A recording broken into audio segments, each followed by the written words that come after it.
cansado disso, está todo mundo cansado. Os valores, eu viajo muito aí pelo Brasil afora, pelo mundo afora, estive na Coreia do Sul. A presidente da Coreia do Sul não pegou nada, ela deu informação privilegiada na brincadeira, ela pegou 24 anos de prisão e ninguém foi para a rua lá para frente do presídio, não. Você foi lá em Israel, o ex-primeiro-ministro foi por $60 mil. Aqui põe 100 mil na cueca. O cara pegou 6 anos de prisão por 60 mil. Então, o pessoal cansou. Né? O cidadão comum que sofre aí do tempo todo, onde você vê sujeito roubando milhões e você vai no Rio de Janeiro que termina uma Olimpíada sem um centavo para pagar funcionário e todos os mecanismos da sociedade não deram alerta de que o Rio de Janeiro estava sendo roubado. Qual foi o alerta que teve no meio do caminho? Mas você tem partido político, você tem Tribunal de Contas, você tem Ministério Público, você tem sociedade civil, tem uma série de órgãos da sociedade civil. Agora tinha gente, tinha militares ali no COI, lá participando diretamente, isso também não poderia ter sido alertado internamente. Não, aí seria um alerta específico, né, do COI. Eu estou falando em termos de estrutura de governo do Rio de Janeiro. Entendi. Né? Se tiver militar que participou, que pague o preço da sua participação ou da sua omissão, né? Não é esse o problema. O Brasil chegou a isso por quê? Eu acho que o Brasil chegou a isso, em primeiro lugar, porque alguns governantes, né, irresponsáveis, por duas coisas eu acho, governantes irresponsáveis, governantes criminosos, que deram um mau exemplo e aí dali para baixo o exemplo vem se espalhando. Você pega no Rio de Janeiro, onde que era o crime organizado? A gente fala em crime organizado no Rio de Janeiro, todo mundo pensa em quê? Pensa no cara lá na boca da favela com um fuzil na mão. O crime no Rio de Janeiro, o crime organizado começava no Palácio Guanabara. Passava pelo Tribunal de Contas. Isso é crime organizado. O crime de corrupção, você tem crime organizado armado e tem o crime organizado desarmado. A gente tem que... Não pode quebrar galho, não, só tem que identificar bem a coisa. Então você tem essa conduta errada, a conduta do comandante, do chefe errada, ela se espalha. Ela tem um poder de irradiação. O mau exemplo tem um poder, do sujeito de cima tem um poder de irradiação incrível. Outra coisa, você vê a própria imprensa. Qual foi o alerta que ela deu que o Rio estava sendo roubado? Ó, vai dar problema lá na frente. Ninguém alertou nada. Nada, nenhum segmento da sociedade.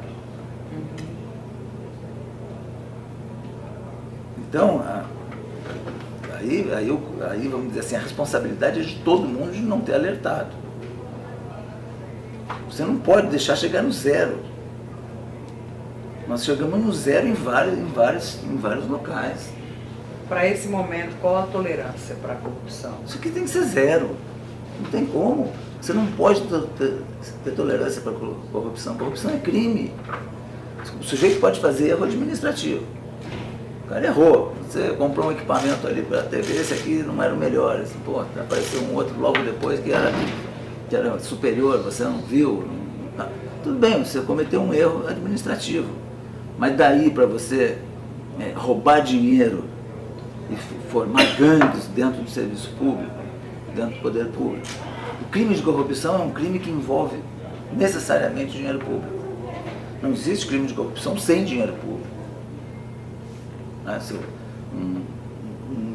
Entre dois particulares existem maus negócios, onde um ganha mais do que a média, etc. Mas aí é mau negócio. O crime de corrupção necessariamente envolve dinheiro público por conceito.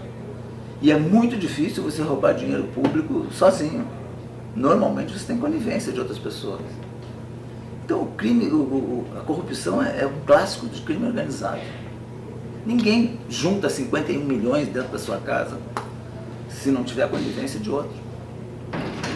Essas gangues nos serviços públicos, o senhor identificou o Rio, o senhor considerava que também na área federal isso ia acontecer? O Rio é mais emblemático só, né? Mas se vier uma coisa que estava dentro da... Se você for ver os escândalos, você tem escândalo na Petrobras, você tem nos fundos no Correio, você tem na... Fundos de pensão. Fundo de pensão, você tem Banco do Brasil, você tem... Como é que você tem os empréstimos para o exterior? Imagina o seguinte, imagina se me dá 60 bilhões agora e eu aplico isso tudo no Nordeste. Pega o dinheiro da Olimpíada, quanto foi gasto na Olimpíada? Quem é que sabe quanto foi na Olimpíada? 50, 60, 90, 100 bilhões para fazer aquelas obras no Rio de Janeiro, que precisavam ser feitas. As obras precisavam ser feitas, não por Olimpíada, mas um túnel lá, como tem o túnel que vai, o metrô que vai para a Barra da Tijuca e outras obras no Rio de Janeiro. O Rio de Janeiro estava precisando daquilo há muito tempo. Então não é a obra que está em questão, é a administração. Onde você pega um estádio aqui, que as acusações são de um estádio de 500 milhões, que vai a 1,5, 1.400. Foi um erro ter feito a Olimpíada e ter feito a Copa do Mundo? Olha, eu acho que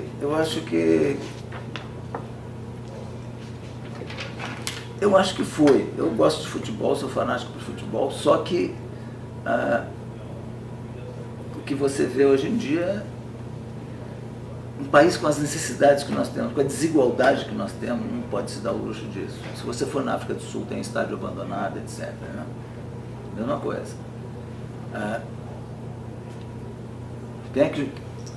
Você investe 1,5 bilhão aqui, mais 1 bilhão, não sei quanto em Manaus. Quais são os times? Isso aí é uma arena para qual tipo de espetáculo? Para a população? Compensador em termos financeiros, autossustentável, não tem nada disso. Então, sem contar o 7-1 que tomamos em casa, mas isso aí faz parte do jogo, né? Agora,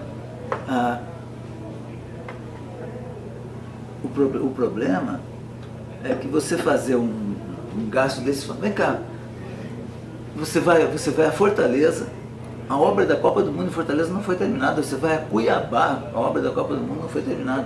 Já teve outra Copa do Mundo, já foi a outra Copa do Mundo e a gente não terminou as obras. É só corrupção e incompetência. Vem cá aí, o que aconteceu? Então a Copa do Mundo, eu sou contra esse tipo de coisa, por quê? Porque a gente tem uma desigualdade social que se tinha que ser aplicado corretamente em outros setores, em educação, em serviço público, em uma série de coisas, saúde. Você conversa com aquelas pessoas ali que ficam na beira da estrada pedindo cesta básica. O pessoal leva cesta básica para dar para as pessoas ao longo do caminho. Vem cá, por que não vão, em vez de fazer uma Copa do Mundo, uma Olimpíada dessa, por que não mete 60, em vez de mandar 60 bilhões para Venezuela, para Cuba, para outros países aí, você não enfia 60 bilhões no Nordeste para resolver o problema do pessoal? Quer dizer, você tem 60 bilhões do Tesouro para fazer, ou 100 bilhões para fazer uma Copa do Mundo, mas você não tem 100 bilhões para dar uma cacetada no Nordeste. Tem que mudar o patamar lá, né? Não, você tem que pensar nisso. O sacrifício hoje no Brasil tem que ser feito pelo pessoal que está em cima. O que eu preciso hoje no Brasil? Nada, eu só preciso da minha saúde pessoal. Por falar em sacrifício... Agora, o pessoal de baixo não. Esse pessoal de baixo precisa realmente ser resgatado de alguma forma. As Forças Armadas precisam, porque existe uma expectativa dos militares de que agora, com o governo Bolsonaro, e não estou desconsiderando aí, eu queria até que o senhor falasse sobre isso também, do período Lula, porque com algumas missões específicas ali teve uma época de ouro, vamos dizer assim, pelo menos uma época de prata ou de bronze em relação ao governo Lula. Mas o senhor acha que as Forças Armadas hoje, diante dessas situações, elas de fato precisam? Porque existe uma expectativa dos militares de que alguns projetos possam ser dados atenção maior. Isso é normal, né? Isso é normal, uma expectativa de orçamento, né? Sempre a expectativa salarial, né? Tudo isso é normal.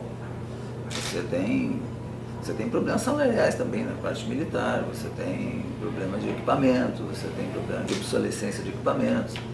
você tem manutenção de equipamentos, você tem uma série de coisas. O pessoal, por exemplo, da Amazônia, tem que melhorar, os pelotões lá sempre tem muita necessidade de mais assistência, moradias, etc. Então, isso é normal, são expectativas absolutamente normais. Agora, no geral, em termos de Brasil, eu falo por mim, né? O que um sujeito como eu está precisando agora? Só estou precisando da minha saúde, mais nada. Quem está precisando de alguma coisa é quem ganha lá os seus R$1.000.